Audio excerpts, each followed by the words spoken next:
Rock is lit. Confidential.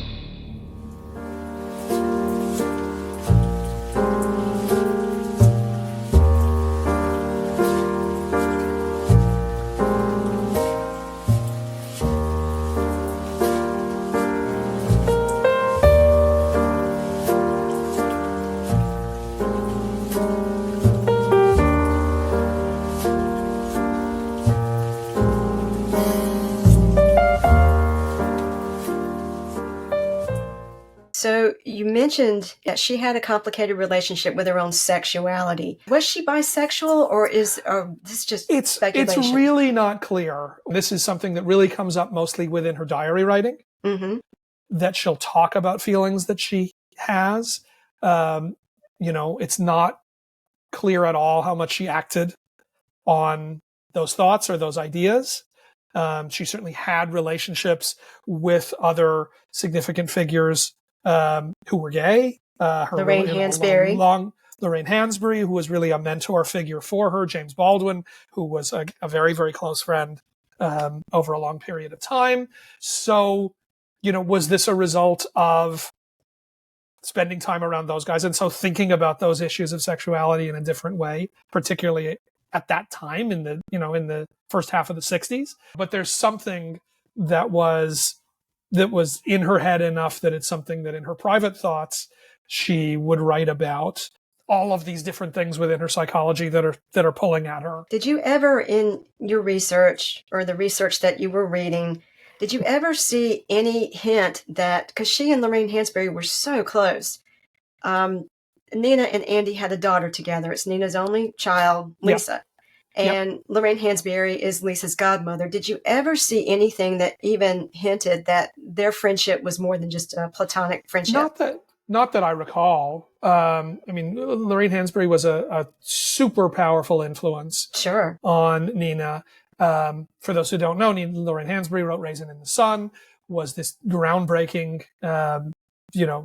Black intellectual playwright and political activist and figure in the early 60s, and really was the person who, sort of took Nina under her wing and worked with her to sort of develop her political thinking, to develop the idea that her art was connected to something bigger and more significant than just entertainment, that there was another way to think about this stuff, and a super pivotal figure for the way that Nina thought of herself in the world. So she casts a big shadow, but not as far as I recall, and certainly nothing that was, compelling enough to write about. Well, speaking of Nina's issues with her mental health, her problems with her mental health, and she struggled with this, and it was undiagnosed for a very long time, but her behavior was increasingly erratic. Was there mental illness in her family history? It's very hard to answer that. I mean, it does seem when you read about her father, maybe he was just sort of eccentric or his own man or whatever it was. I certainly don't know that there was anything that was diagnosed or actual medical history, but I think you do wonder that that's possible. And I do think this first huge rupture, as we've talked about, when she doesn't get into the conservatory and has to shift the direction of her music, she then gets very, very deeply involved with the civil rights movement and with the more radical side of the movement. She's clear from the beginning when she plays at Selma, she plays on the civil rights marches, but the first time that she meets Martin Luther King, she says, "I just want you to know I am not nonviolent." She makes clear from the beginning, "I'm here with you, but this is not the way that I think about things." And she is, certainly drawn to the Black Power movement and gets very close to Kwame Ture. And when that all, I don't want to say falls apart, because it falls apart for internal and external reasons. But when that momentum around the civil rights movement kind of hits a wall, and enough people have been assassinated or jailed or driven from the country that doesn't have the same sort of presence and power, that really does kind of seem to break her. I mean, I just feel like at that point she feels like she put all her chips on this classical music thing, and that gets swept off the table. And then she puts all the chips that she has left, on this, into the political arena, and then that kind of gets swept off the table. And it really is after that. Now, it may just be this is when these existing conditions get exacerbated because that's what happens. But I can't help but feel like, she's given over so much of herself to these different things that just don't pan out the way that she wants to see them pan out. And, and that's when things really start to disintegrate for her. And the 70s become a really scattershot time for her. She moves to Africa. She feels like, okay, maybe that's a way to really find my purpose and be in the place that I'm meant to be. But she eventually kind of gets bored with it and is not able to do what she wants to do with her music, and is not able to maintain the following and have her sort of same presence in the world, working from there. So that doesn't work out.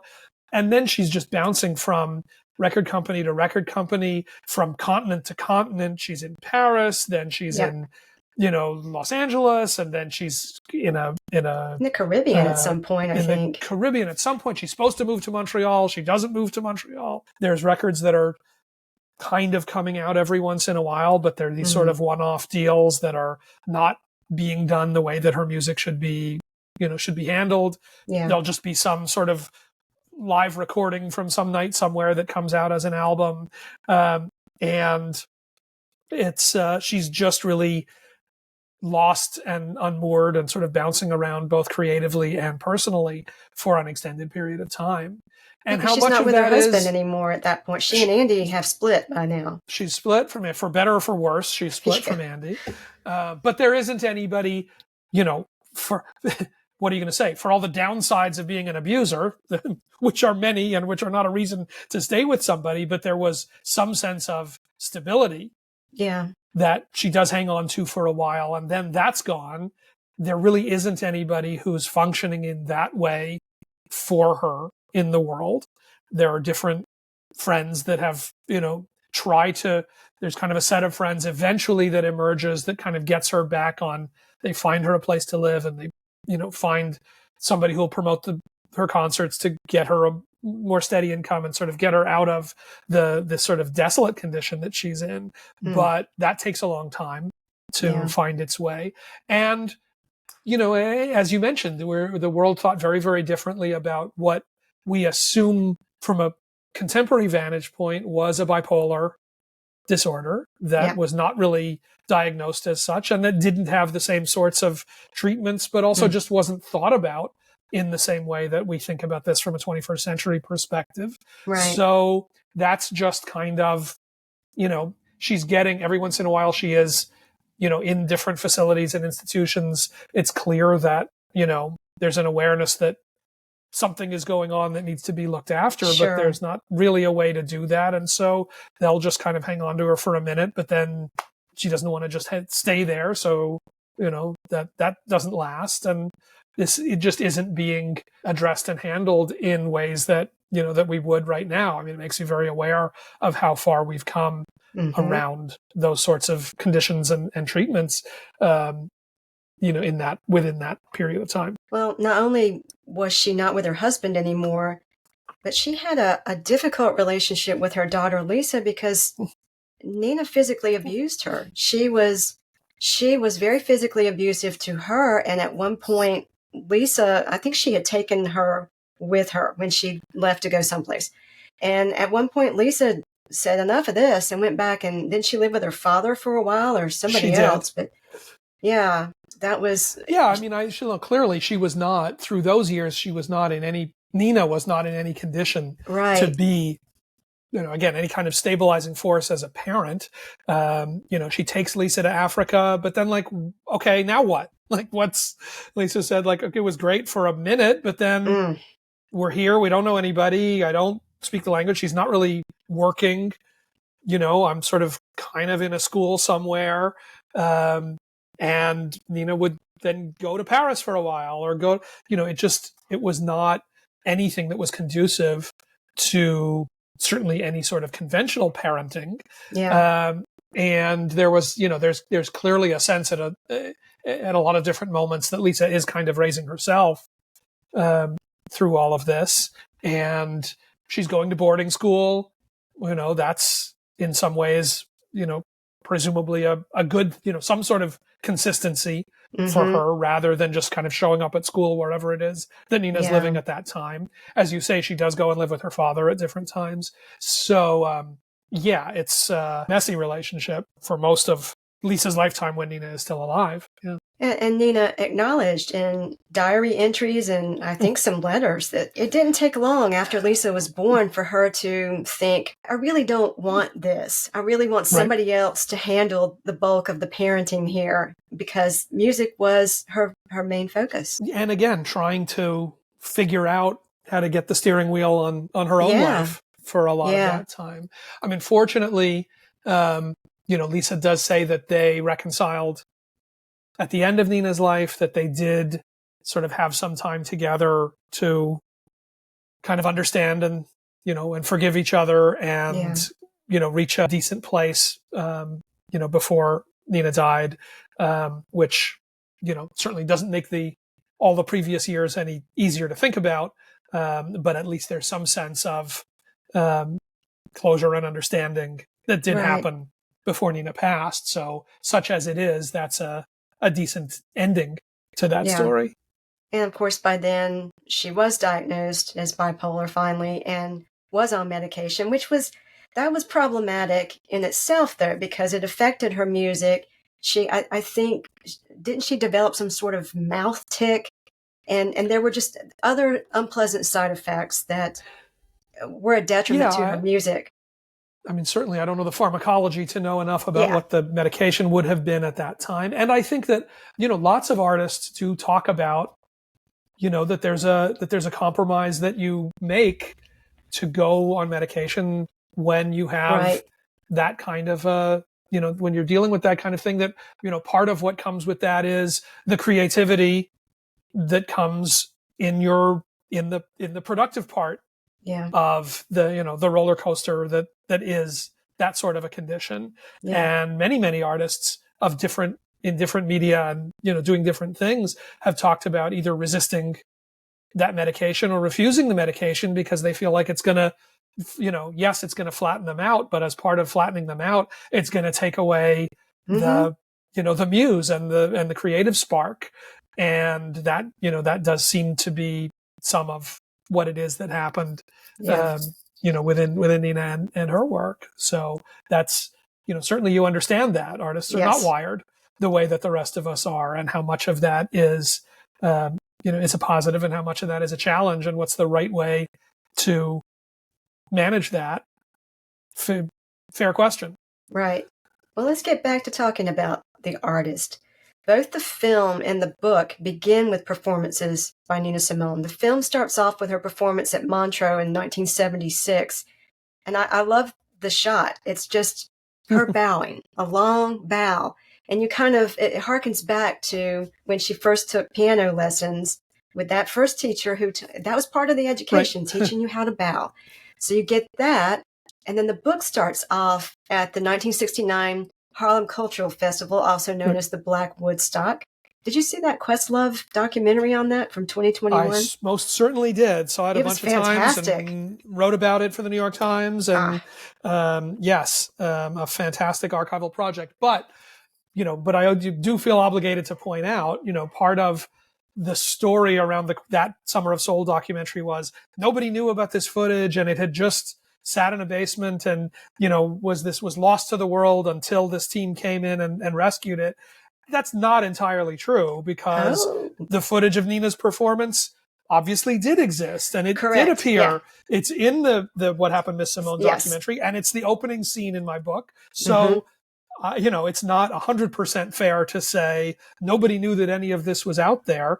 We did know about that Nina performance, and it's something that had been written about and talked about, several years at least before the Summer of Soul piece was done. Not to take anything away from an amazing movie. I just recently rewatched Summer of Soul, and it's spectacular. Yeah. But just to remember that there's always a little bit of storytelling that goes into Got the it. presentation. All right. Point made. So, but you're absolutely right that both of those performances really do reveal sort of layers of Nina's story, both on stage and off stage. She's had sort of an ongoing relationship at Montreux, Mm-hmm. an amazing place. I've been lucky enough to go to Montreux for the jazz festival, and it's really a magical I bet. environment. And they treat the musicians, the way that she expected to be treated. That's the rare place where they actually do that. And so she gave a number of, one of them was recently reissued as an album just this year, one of her Montreux performances. It was a place that was very special to her, and she gave really memorable, played really memorable sets there, and took advantage of knowing that that's a place where she was going to have a real listening audience, a really respectful audience, and that she could utilize that the way that she wanted to utilize that, that she could present her music the way that she wanted to see it presented, and you feel that in that performance, I guess, of Stars that opens the What Happened to Simone film. And then for me, the performance at the Harlem Cultural Festival is an extraordinary performance. You can see more of it in Summer of Soul. You can see some of it in What Happened to Simone. But in some ways, most memorably, she recites this poem that was written by one of the guys in The Last Poets, who were this sort of spoken word group, a sort of proto rap group in a lot of ways, super politically charged. And she delivers this poem that she closed her set with in Harlem that is this sort of call to arms for the Black nation. Are you ready? Is the Black kind people. Of recurrent, is the theme. Are you ready, Black people? And it starts metaphorically, whatever it is. Are you ready for your time has come? And it gets to very concrete. Are you ready to smash white buildings? Are you ready to kill? Are you ready? That's where she builds. And you can feel the audience kind of trying to figure out, what to do with what it is to see somebody on stage, somebody like that delivering this thing. It's this supercharged moment, backed by her band, playing these rhythms, and then closing her. She does that and she's done, and she, leaves the set to sort of let this audience in, who are there for free in a park in Harlem as part of this event, kind of process what it is that talk about a sort of mic drop kind of a thing. So that felt to me like, okay, that's let's come into the story there, sort of back up to what this event was, that was this unprecedented presentation of Black music in the Black community for this series of historic concerts, and that she was this central, one of the central performers in that place at that time, and that this is what she's concluding her set with. This is what she's building to in her performance.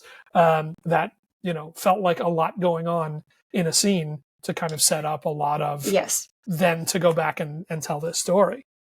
I thought it was a great performance to begin with, because it shows not only her as a performer, and she was dynamic, and her music, but it also gives you a glimpse of her civil rights activism. It just kind of brings everything together. So it was a great performance to start with. And directness and the directness and the bravery. I mean, there's nothing, there was nobody. I mean, when you think about her, Nina didn't write a lot of original songs. She really was an interpreter much more than she was a songwriter. But when you think about the first song that she wrote from the inspiration of Lorraine Hansberry, was when she wrote Mississippi Goddamn, as a response to the church bombing in Alabama. Four little girls dead. And, people were writing protest songs, but they were really writing protest songs out of sort of a folk tradition.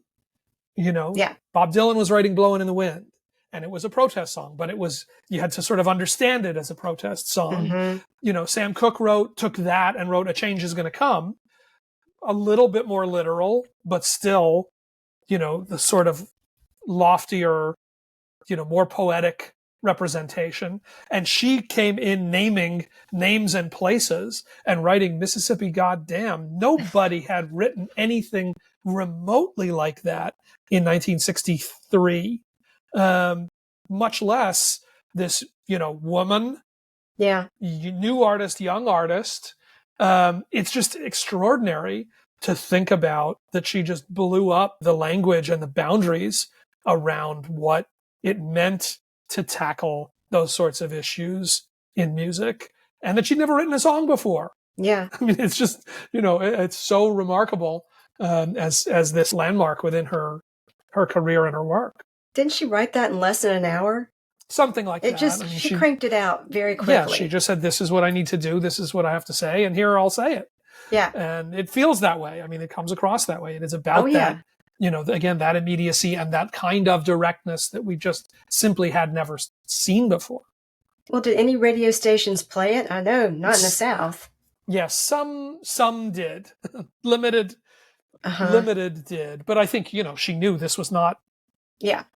You were not writing that to go be a pop song. You were writing that to go be a statement and a certainly a centerpiece and an anthem on stage in the way that it was. So this was really marked a dividing line in her career, that song. And her voice even changed. I think her daughter Lisa mentioned that her voice was different after that. So that song was really... Yeah, I think that just unlocked so much for her, and so much of her ambition and intention for what her music was going to be. Yeah. Again, keeping in mind that she was still shifting. This is not that many years of shifting away from thinking of herself. She always thought of herself as a classical musician, first and foremost. I mean, she always said that was the aspiration for the beauty and the composition and, the bones of what she was doing. But with Lorraine Hansberry kind of lighting a fire under her and moving in the Black intellectual circles in New York City around people like James Baldwin and Langston Hughes and, figures like that, who she was very close to. Now there was a very, very different framework around what her reason for making art was. You write in the book that part of the excitement, this is a quote, part of the excitement of a Nina Simone concert was seeing whether or not it was actually going to happen, if she would make it to the stage, and then if she would be able to go through a full set without incident. What were some of the low points? Because she was an amazing performer and there's some incredible triumphs, but she did some shows that really were problematic. Well, again, it just became part of the story that she would not show up, or she would show up late, that she would play. And if she just didn't feel like the audience was attentive enough or was making too much noise or was too distracted, she would just bail out, leave the stage and be done with it. Or and yell, when you're, be quiet. Or yell, first after yelling at them. And when you're playing in, a lot of times you're playing in jazz clubs, you're playing in bars, she certainly wanted to be presented in theaters as, that kind of an artist, as somebody that you sit and listen to. But especially in the beginning, a lot of the opportunities were to play at nightclubs, or jazz festivals, or places where, it's not the same sort of listening experience. And that's just kind of a time bomb that was waiting for her. That if she just didn't feel like the dynamic was right, she had no interest in staying up there. And she made that very, very clear.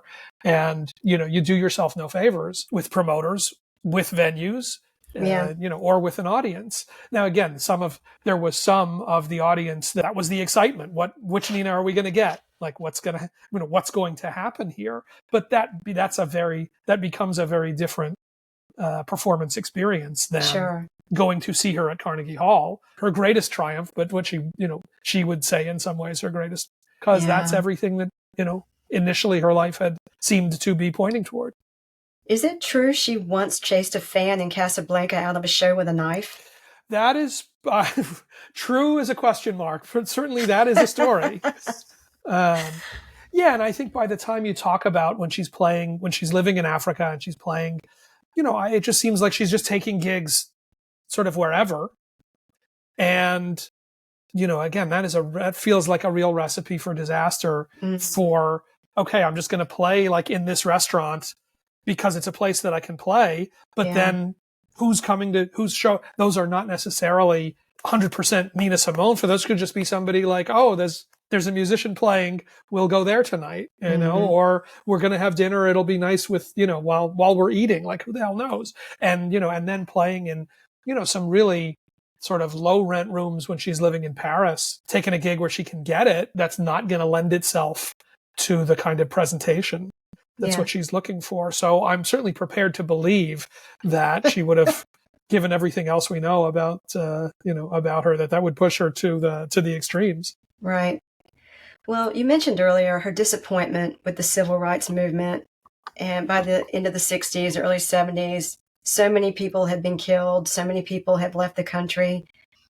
The timing for the film and the book, and the timing for a resurgence of her music. I'm thinking specifically of the song Baltimore. Right. Was spot on. I mean, because it was 2015, 2016. I can't remember what. Yeah, I think Freddie Gray was killed in 2015, but you had Michael Brown killed by a police officer in Ferguson in 2014, and it just goes on and on. Had she lived, she might not feel the same way about the civil rights movement as she did. And it's why, you know, she was embraced by and championed by artists like Lauryn Hill and sampled, you know, before he became what he became. But Kanye West, you know, multiple times sampled or, you know, gave very prominent feature to parts of Nina Simone recordings, that she did kind of come to represent this level of intense political engagement and direct political involvement that, you know, as the hip hop generation came of age and as a more activist sensibility became more central, you know, within Black music and Black culture.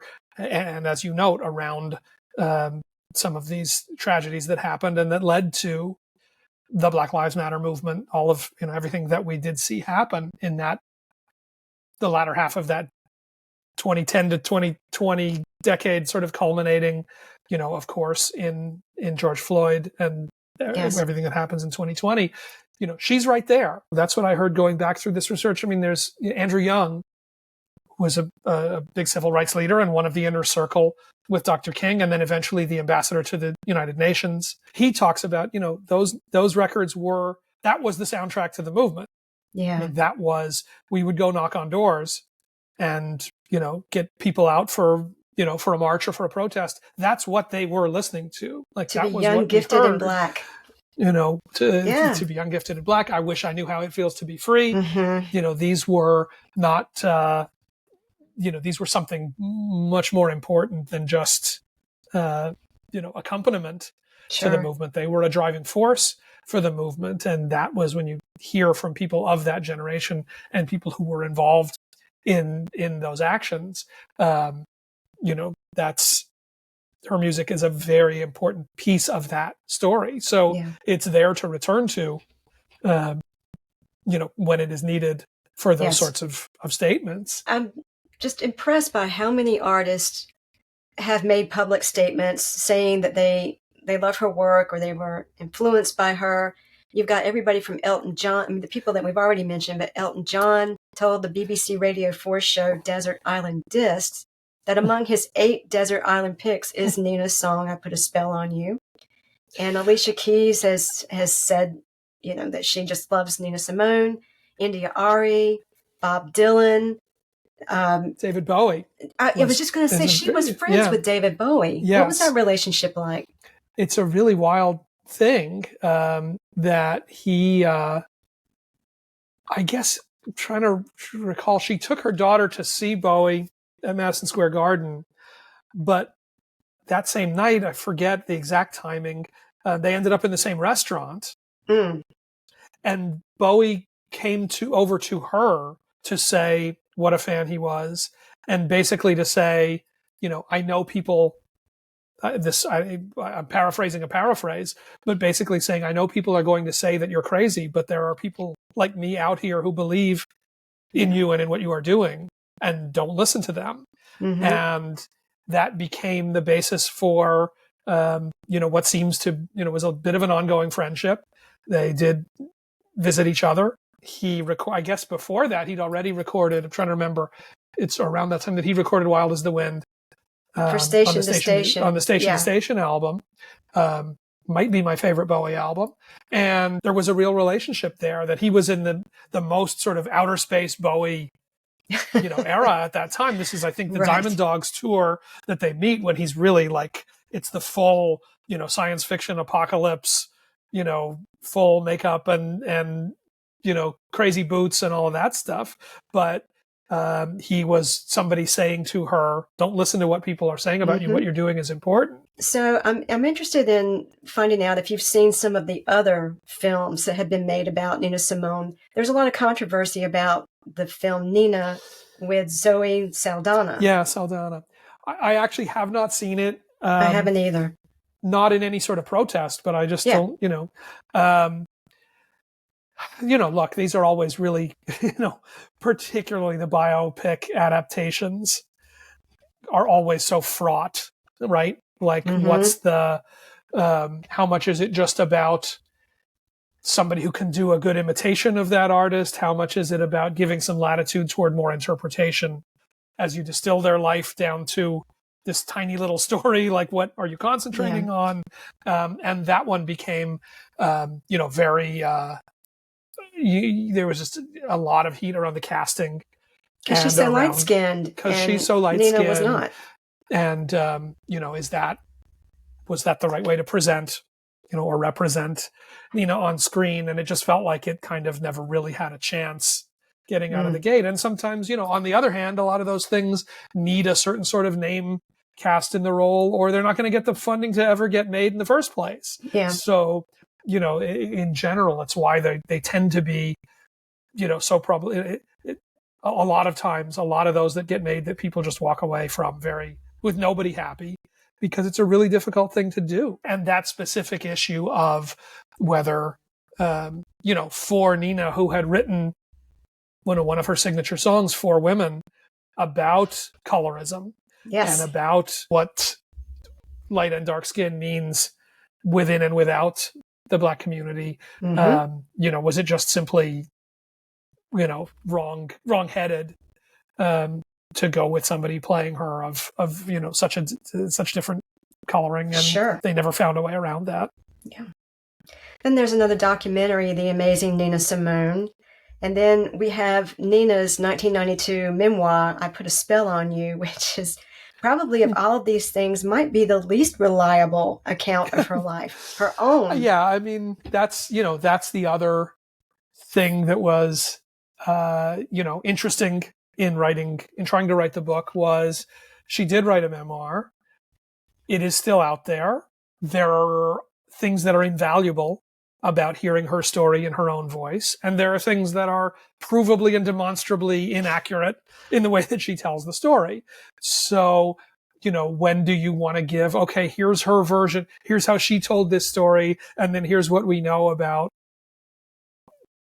what else it is that happened, or what different it is that happened.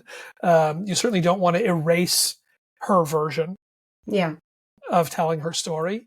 But, and again, there were interviews with, among the things that I was given access to were interviews with her collaborator on the memoir, who, in recreating that, would talk about, okay, moving forward with stuff that either we knew wasn't true, or we couldn't prove, or what Nina would and wouldn't allow to be said, and all of those things. So, you want to set the record straight, but you certainly don't want to, destroy what her record is of all of that. So, well, it's nice to have them all out there. That is still out there as a document, and and again, there are things that, that can't replace hearing from her in her own voice. And again, there's, I love Bob Dylan's memoir. I love Chronicles. I think it's fantastic and incredibly insightful. And I think the fact that there are so many glaring inaccuracies in it does not make it any less true. Right? That there's a difference between accuracy and truth, that there's an emotional truth that's in things that he writes, even when there are details that are like, that didn't happen. Like, we know that didn't happen then. Yeah. Or people say, oh, he remembers with this incredible detail about, what was in this drawer that he opened when he stayed in this place, or, the car that he drove, when he talks about the car that he drove to come to New York from Minneapolis, the model of the car that he describes is a car that wasn't manufactured until several years later. So a lot of that detail stuff is just stuff that he's making up. And, okay, that's fine. It's worth understanding and exploring that, but it certainly doesn't, eradicate the things that he is addressing and sharing. And that's kind of how I think about Nina's book as well. Well, the memoir genre has inherent problems because you are dealing with memory, just your personal memory. Yeah, it's in retrospect. Yeah. It's not in real time.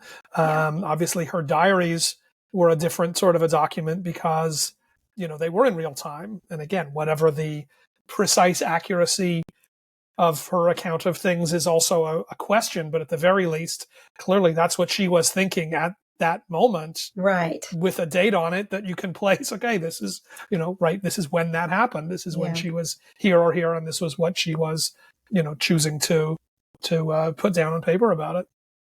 Now, her daughter Lisa is a singer. You've seen her in Montreux, I think. I did see her in Montreux. How was that? Very good. She did a sort of tribute to her mother's show in Montreux. It's a lot of things. I mean, she's a fine singer. It's a lot of I agree. Crazy emotions to kind of navigate, like what exactly it is that you're looking at. If there's any place in the world that it would make sense for her to do that, Montreux certainly was the place. I mean, she's toured it extensively. It's not like it was a special thing just for that performance, but I'm extra glad to have seen it there because I feel like it was sort of at its maximal meaningfulness at a place that Nina had played multiple times and felt very close to. So that felt like sort of the optimal version of what that is. Lisa's been a singer on Broadway. She's done other recordings, but she's also toured extensively doing songs from her mother's catalog. I guess knowing all that we know about that relationship, I'm glad that it's something that she feels she can do without that being too difficult or too painful. Right. To do. And for all of the sort of obsession with Nepo babies and everything else in our world and the privilege that comes with that and all of those things, I do also believe it is never easy for somebody to walk around with that last name. Mm-hmm. You walk into a room and there's a whole lot that walks into that room with you. Yes. And, anybody who is able to navigate that successfully, somebody gets credit for that. Even with the positives that come with it. Yeah. I'm never going to pretend that that's an easy emotional or psychological thing. Have you had any conversations with her? Have you had any feedback from her about the book? No, there was some. I'm trying to remember that there was some sort of contact at a distance around when the book was being finished. All supportive. I think that she was given as much of a look as she wanted at what the final manuscript was. Yeah. Like I said, there was more communication with Nina's attorney in the final stages, but certainly not anything meaningful. And there were a bunch of interviews that were done for the documentary that I was given, so there wasn't a need to sort of go and do more interview with Lisa, even though she's around. There was a bunch of transcript and footage of that to work with. So, well, I'm curious. Did your feelings about Nina Simone as a person, of her music, did that change as a result of getting involved in this project? Oh, it changed as a result, and it changed throughout the process of doing it. As I said, I was not an exhaustive super fan going in. There was much of this that I was learning for the first time. There was much of it that everybody was learning for the first time when it was some of these unpublished interviews and transcripts from the memoir and diaries and all of that stuff that nobody had seen previously. Right. So there was a lot to take in. It's not that the broad stroke version of her story is entirely inaccurate. I mean, if you know a few things, troubled, activist, visionary, they're all kind of true. Mm-hmm. I don't think that she's misrepresented, but certainly there are so many more layers and levels to those complex ideas, Right. and to what forged those, what created this person of a very specific time and place and historical era, in addition to kind of out of time because of this incredibly expansive musicality that she had. Okay, everyone. The book is What Happened, Miss Simone by Alan Light. It's a great read about a fascinating artist. Thank you so much for coming on the show and putting up with basically an hour and a half of questioning. Well, if people can get through that, more power to them. But Christy, thank you for the platform. And it's so much to dive into with Nina's story and her music and her life and her work and all those things. Well, then you'll have to come on again and talk about more Yes. as you find it out. Thanks so much, Alan. Thank you, Christy. My pleasure. Rock is lit. Confidential.